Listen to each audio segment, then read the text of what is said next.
Hello sweet children, how are you? I think you are well and your family as well. I am Arindam Shah. I am going to take your English class today.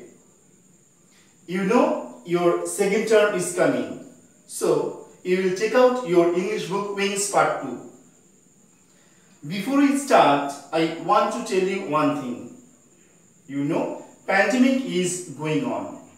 So you must put on a mask when you go out, and on return you must wash your hands. Now let's start the class. আজকে আমরা English wings part 2 এর 76 page থেকে পড়া start করব। Open at page 76।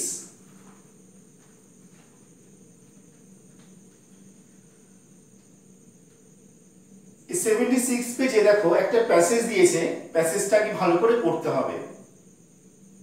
Let's read, চলো পড়া শুরু করি। Read the passage and do the following activities. প্যাসেজটা পড়ে নিচের যে কাজ দিয়েছে সেগুলো করো। তাহলে আগে প্যাসেজটা পড়া যাক। Sunil was going to a new school. Sunil একটি নতুন বিদ্যালয়ে যাচ্ছিল। He did not like the school at all. সে বিদ্যালয়টিকে মোটেও পছন্দ করেনি। He was a quiet boy. সে ছিল একটি শান্ত ছেলে। Quiet, Q U I E T, quiet. Quiet মানে শান্ত। এটা অ্যাডজেক্টিভ ফর্ম। এটা একটা অ্যাডজেক্টিভ। অর্থাৎ সে ছিল একটি শান্ত ছেলে। He never had a fight in his life. সে জীবনে কখনোই কারোর সাথে লড়াই করেনি, কখনোই কারোর সাথে মারামারি করেনি। There was a bully in his class. তার ক্লাসে একটা ছেলে ছিল যে সব সময় গায়ে জোর খাটাতো। বুলি, দেখো B U L L Y, বুলি। এই শব্দটাকে বোল্ড করে বা কালো শব্দ হিসেবে জোর মানে বড় করে লেখা হয়েছে, মোটা করে লেখা হয়েছে, যাতে এটা আমরা নতুন শব্দ তোমাদের কাছে। এই শব্দের উচ্চারণ দেখো পাশে লিখে দিয়েছে বুলি, এবং এর বাংলা মানেটাও পাশে লেখা আছে। তোমরা একটু সুন্দর করে লেখা আছে, দেখে নাও, একটু মনোযোগ দিয়ে দেখে নেবে, স্পেলিংটাও পড়ে রাখবে এবং মানেটাও মনে রাখবে। তাহলে B U L L Y, বুলি বলতে আমরা কি বুঝলাম? দেখো ক্লাসে অনেক ছেলে আছে যে খুব দুষ্টুমি করে, সবার সাথে জোর খাটায়, বদমাইশি করে, সেই সমস্ত ছেলেদের বুলি বলা হয়। মনে থাকবে? তাহলে সেন্টেন্সটা মানে কি হলো? There was a bully in his class. তার ক্লাসে একটা বদমাইশ বা খুব দুষ্টু ছেলে বা এমন একটা ছেলে আছে যে গায়ে জোর খাটিয়ে সবসময় কাজ করে। He used to beat. ছেলেটা সর্বদাই মারতো বা প্রহার করত। Take away tiffin. সে ছেলেদের টিফিন নিয়ে নিত। And make the boys do his homework. সে অন্যান্য ছেলেদের বাধ্য করত যাতে তারা তার হোমওয়ার্কটা করে দেয়। এখানে একটা ভালো তোমাদের কথা বলছি, শুনে নাও। আমরা তো ছোটবেলা থেকে মেক, মেক মানে আমরা কি পড়ে এসেছি বা জেনে এসেছি? তৈরি করা। মেক মানে আমরা কি জেনে এসেছি বা শিখে এসেছি? তৈরি করা। কিন্তু এখানে মেক মানে কিন্তু তৈরি করা নয়, এখানে মেক মানে হচ্ছে বাধ্য করা। এটা কিন্তু মাথায় রাখবে, এখানে মেক মানে কিন্তু বাধ্য করা। তাহলে সেন্টেন্সটা কি হলো? সে সর্বদাই ছেলেদের বিট অর্থাৎ প্রহার করত বা মারত। টেক অ্যাওয়ে টিফিন, তাদের টিফিন নিয়ে নিত। And make the boys do his homework, সে ছেলেদের বাধ্য করত যাতে তারা তার হোমওয়ার্কটা করে দেয়। Life had become miserable for Sunil. সুনীলের জন্য জীবনটা যেন অসহনীয় হয়ে উঠলো। দেখো মিজারেবল এই শব্দটাও বোল্ড করে বা মোটা কালি দিয়ে লেখা হয়েছে যাতে তোমরা বুঝতে পারো যে এই শব্দটার উচ্চারণটা কি। মিজারেবল পাশে ফার্স্ট ব্র্যাকেটে লেখা আছে, এমনকি এর যে বাংলা মানেটা সেটাও পাশে লেখা আছে, অসহনীয়। মিজারেবল স্পেলিংটা কি? M-I-S-E-R-A-B-L-E, miserable. M-I-S-E-R-A-B-L-E, miserable মানে অসহনীয়। But Sunil, but he could never gather the courage to protest. এখানে হি বলতে সুনীলকেই বুঝিয়েছে, কিন্তু সুনীলের কখনোই সাহস হতো না সে ওই ছেলেটার বিরুদ্ধে প্রতিবাদ করবে। সুনীলের কখনোই সাহস হতো না, but he could not gather the courage to protest. তার কিন্তু কখনোই সাহস হতো না, তো সুনীলের কখনোই সাহস হতো না ওই দুষ্টু ছেলেটা বা বদমাইশ ছেলেটার বিরুদ্ধে প্রতিবাদ জানাবে। এখানে দেখো গ্যাদার দ্য কারেজ কে বোল্ড করে লেখা হয়েছে, মোটা কালো কালি দিয়ে লেখা হয়েছে, এর উচ্চারণটা পাশে ফার্স্ট ব্র্যাকেটে দিয়ে দিয়েছে, G A T H E R, gather, the T H the, courage C O U R A G E, courage. Gather the courage মানে সাহস, সাহস সঞ্চয় করা। টু প্রোটেস্ট, দেখো টু প্রোটেস্ট শব্দ, প্রোটেস্ট শব্দটাকেও বোল্ড করে লেখা হয়েছে, মোটা কালো কালি দিয়ে লেখা হয়েছে, যাতে তোমরা বুঝতে পারো যে এর মানেটা বা উচ্চারণটা পাশে দেওয়া আছে। যদিও এর মানেটা পাশে দেওয়া নেই, আমি তোমাদের বলে দিচ্ছি। এর উচ্চারণটা দেওয়া আছে প্রোটেস্ট, প্রোটেস্ট উচ্চারণটা হবে P R O, protest T E S, প্রোটেস্ট। প্রোটেস্ট মানে প্রতিবাদ করা, প্রোটেস্ট মানে কি? প্রতিবাদ করা। প্রোটেস্ট মানে প্রতিবাদ করা। পরের লাইনে চলে যাই। আচ্ছা, এই লাইনটা মানে একবার বলে দিই, but he could never gather the courage to protest. তার অর্থাৎ সুনীলের কখনোই প্রতিবাদ করার সাহস হতো না। meanwhile ইতিমধ্যে, দেখো meanwhile শব্দটিকেও বোল্ড করে লেখা হয়েছে, এবং বোল্ড করে লেখা হয়েছে এই কারণে যাতে এটার উচ্চারণটা কি হবে পাশে ফার্স্ট ব্র্যাকেটে দিয়ে দিয়েছে, এবং এর বাংলা মানেটাও দিয়ে দিয়েছে ইতিমধ্যে। meanwhile M E A N, meanwhile W H I L, meanwhile কিন্তু একটা ওয়ার্ড, একটা শব্দ, সিঙ্গেল ওয়ার্ড, এটাতে মাথায় থাকে উচ্চারণটা meanwhile, এর মানে হচ্ছে ইতিমধ্যে, পাশে দেখো দিয়ে দিয়েছে। meanwhile ইতিমধ্যে a new boy came to his class, একটা নতুন ছেলে তার ক্লাসে আসলো, অর্থাৎ সুনীলের ক্লাসে একটা নতুন ছেলে ভর্তি হলো। he started facing the same problem, এই নতুন ছেলেটাও একই সমস্যার সম্মুখীন হতে লাগলো। প্রবলেম শব্দটা দেখো বোল্ড করে লিখেছে, মোটা করে লিখেছে, মোটা কালো কালি দিয়ে লিখেছে, এর উচ্চারণটা পাশে দিয়ে দিয়েছে প্রবলেম।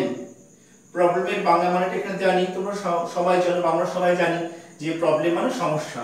অর্থাৎ নতুন যে ছেলেটা ক্লাসে আসলো, স্কুলে ভর্তি হলো, ক্লাসে আসলো, সেও কিন্তু অন্যান্য ছেলেদের মতো একই সমস্যার সম্মুখীন হতে লাগলো। কি সেই সমস্যাটা? ওই একটা ছেলে আছে যে ক্লাসে খুব দুষ্টুমি করে, বদমাশি করে, গায়ে জোর খাটায়, ওই ছেলেটা এই নতুন ছেলের সাথে একই ব্যবহার সে করতে লাগলো। he cried all day, সে সারাদিন ধরে কান্না করতে লাগলো। suddenly হঠাৎ, Sunil could not take it anymore, Sunil আর এটাকে নিতে পারছিল না। he saw the bully beating the boy, Sunil দেখছে নতুন ছেলেটাকে বুলি, সেই দুষ্টু ছেলে বা বদমাইশ ছেলে বা যে জোর খাটিয়ে কাজ করে, সেই ছেলেটা এই নতুন ছেলেটাকে মারছে। Beating, B E A T I N G, beating মানে প্রহার করা বা মারা, এর আগে আমরা পড়েছি বিট মানে প্রহার করা বা মারা, এর ভার্বের সাথে আইএনজি যুক্ত করেছে, বিটিং মানে প্রহার করছে বা মারছে। he saw the bully beating the boy, অর্থাৎ সে মানে সুনীল দেখলো ওই দুষ্টু ছেলেটা বা বদমাইশ ছেলেটা যে গায়ে জোর খাটিয়ে কাজ করে, সেই নতুন ছেলেটাকে প্রহার করছে বা মারছে। he went and stood before the bully, সে গিয়ে ওই দুষ্টু বা বদমাইশ ছেলেটার সামনে গিয়ে দাঁড়ালো। he was pushed, তাকে ধাক্কা মারা হলো, but he did not move, কিন্তু সে নড়লো না। that was the first day Sunil hit someone, এই প্রথমবারের মতো সুনীল কাউকে আঘাত করলো। হিট মানে আঘাত করা, আর পুশড মানে ধাক্কা দেওয়া। he did so to save his friend, সে তার বন্ধুকে বাঁচানোর জন্য এটা করেছিল। দেখো আমরা তো এই প্যাসেজটা পড়ার শুরুতেই দেখেছি যে সুনীল খুবই শান্ত ছেলে, সে কোনোদিন লড়াই করেনি। আজকে কেন সুনীল এই ছেলেটাকে ধাক্কা মারলো? কারণ ওই দুষ্টু ছেলেটা, ওই বদমাইশ ছেলেটা, নতুন যে ছেলেটা সে জয়েন করেছে তাকে মারছিল। সুনীল আর সহ্য করতে পারছিল না, যার দরুন সে আজকে তোমার আগের যে শান্ত ভাব সেটা আজকে সে ভেঙে ফেললো এবং সে প্রতিবাদ করতে পারলো। এতদিন সে প্রতিবাদ করতে পারছিল না, তো আজকে সে প্রতিবাদ করলো ওই ছেলেকে ধাক্কা দিয়ে। He never knew he could do it. সে জানতোই না সে এরকম করতে পারে। Everyone in the class was delighted. ক্লাসের সকলে আনন্দিত হলো। ক্লাসের সকলে যখন দেখলো যে সুনীল প্রতিবাদ করতে শিখেছে, ওরা কেউ তো প্রতিবাদ করতে পারতো না, কিন্তু সুনীল প্রতিবাদ করেছে, তাই সকলে খুবই আনন্দিত হলো যে তারা একজনকে পেয়েছে যে প্রতিবাদ করতে জানে। Sunil had emerged as a savior unknowingly. দেখো emerged শব্দটা দেখো, emerged, E-M-E-R-G-E-D, emerged, emerged মানে প্রকাশিত হওয়া, emerged মানে প্রকাশিত হওয়া, E-M-E-R-G-E-D, emerged মানে প্রকাশিত হওয়া। আর savior, saviorটাকে দেখো বোল্ড করে লিখেছে, emergedটাকেও বোল্ড করে লিখেছে। সেভিয়ার মানে হচ্ছে রক্ষাকর্তা, সেভিয়ার মানে রক্ষাকর্তা, আননোয়িংলি মানে অজান্তে, অর্থাৎ সুনীল অজান্তেই সে সকলের রক্ষাকর্তা রূপে প্রকাশিত হলো।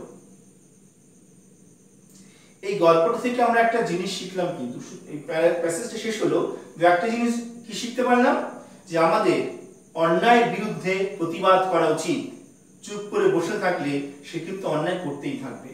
কিন্তু সুনীলের যে গল্পটা আমরা পড়লাম, প্রথমে সে শান্ত ছেলে ছিল, কিন্তু পরে একটা সমস্যার সম্মুখীন হলো যে ক্লাসে একটা ছেলে দুষ্টুমি করতো বা বদমাইশি করতো। তো আজকে দেখো সে যখন প্রতিবাদ করলো, সে প্রতিবাদটা কি করে করলো? একবার সে প্রতিবাদটা করতে পারেনি, সে কিন্তু ঘায়ে খেতে খেতে এই ছেলেটার দুষ্টুমি বদমাইশি সহ্য করতে করতে যখন সে দেখলো নতুন যে ছেলেটা ক্লাসে এসছে তাকে মারছে, সেটা সহ্য করতে পারলো না, তখন সে কিন্তু প্রতিবাদের ভাষা জানালো, তাকে ধাক্কা মেরে। তাহলে এই প্যাসেজটা পড়া শেষ হলো। আমি তোমাদের এই প্যাসেজ থেকে যেই শব্দগুলো বোল্ড করে লেখা আছে সেই শব্দগুলো আমি আবার উচ্চারণ করে বানান করে মানে বলে দিচ্ছি, তোমরা একবার শুনে নাও। প্রথমে আছে বুলি, B-U-L-L-Y, বুলি। বুলি মানে হচ্ছে যে জোর খাটিয়ে কাজ করে বা বদমাইশি করে, এখানে সেই সেন্সই বোঝানো হয়েছে। নেক্সট আছে মিজারেবল, মিজারেবল, M-I-A-C-R-A-B-L-E, মিজারেবল মানে অসহনীয়, মিজারেবল মানে অসহনীয়। Gather the courage, gather G-A-T-H-E-R, gather the T-H, the courage, C-O-U-R-A-G-E, courage মানে সাহস, সাহস সঞ্চয় করা। প্রোটেস্ট, P-R-O-T-E-S-T, প্রোটেস্ট মানে প্রতিবাদ করা। মিনহোয়াইল, M-E-A-N, মিনহোয়াইল, W-H-I-L, মিনহোয়াইল মানে ইতিমধ্যে। প্রবলেম, P-R-O-B-L-E, প্রবলেমটা আমরা তো সবাই জানি, প্রবলেম মানে সমস্যা। ইমার্সড, ইমার্সড মানে কি? ইমার্সড মানে হচ্ছে প্রকাশিত হওয়া, E-M-E-R-G-E-D, ইমার্সড, E-M-E-R-G-E-D, ইমার্সড মানে প্রকাশিত হওয়া। আর লাস্টেটা আছে সেভিয়ার, S-A-V-I-O-U-R, সেভিয়ার মানে রক্ষাকর্তা। সেভিয়ার মানে কি? রক্ষাকর্তা। আর লাস্টে একটা শব্দ আছে, এটা খুব ভালো একটা শব্দ, মাথায় রাখবে, unknowingly, unknowingly, unknowing, K-N-O-W-I-N-G-L-Y, unknowingly মানে অজান্তে। এই প্যাসেজটা তোমরা খুব ভালো করে পড়বে। প্যাসেজটা যদি ভালো করে পড়ো তাহলে নিচে অ্যান্সারগুলো খুব সুন্দর করে করতে পারবে। আশা করি তোমরা ক্লাসটা বুঝতে পেরেছো।